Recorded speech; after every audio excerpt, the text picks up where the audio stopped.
Imagine you've never seen the ocean. Not just that you've never been to a beach, I mean, no one you've ever met has seen it.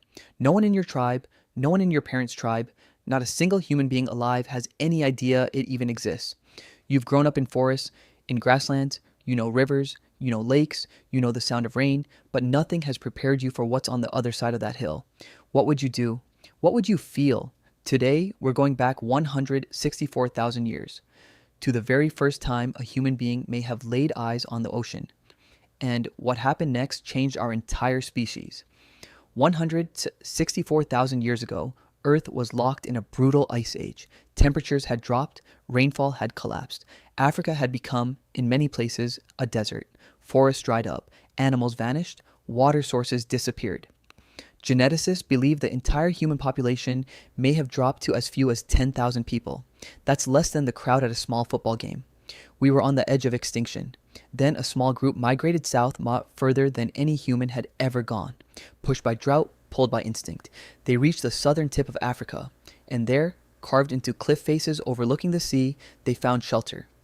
We know this because archaeologists found what they left behind, in a cave called Pinnacle Point, on the coast of what is now South Africa. So, what was that first moment actually like? We can reconstruct it from archaeology, evolutionary psychology, and studies of modern isolated tribes encountering the ocean for the first time. And what those sources tell us, the reaction was almost certainly terror. They had never seen a body of water that moved on its own. Rivers flow in one direction and stay calm. The ocean breathes, it surges towards you and pulls back over and over like a living thing. The sound alone, a constant deep roar, would have been unlike anything in their entire experience. It looks like a lake, but it moves wrong, it sounds wrong, it tastes wrong, it smells wrong.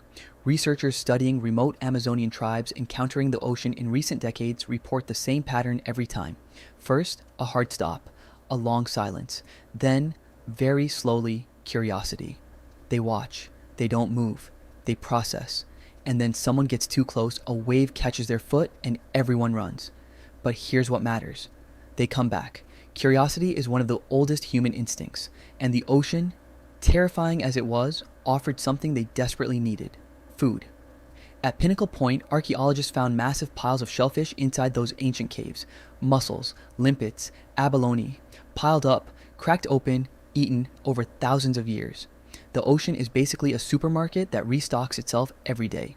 Shellfish are loaded with omega-3s, iodine, and zinc, nutrients almost impossible to get inland during a drought. And they don't run away. You just walk up at low tide and pick them up. For a species on the brink of starvation, this was a revolution.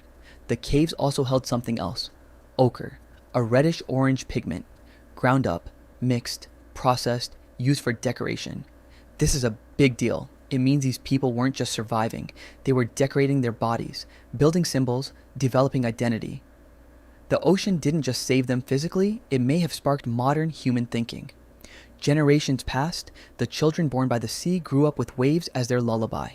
The terror became familiarity, and familiarity became curiosity about what was on the other side. Those communities eventually began to move, following the coastline, using the sea not just as food, but as a road.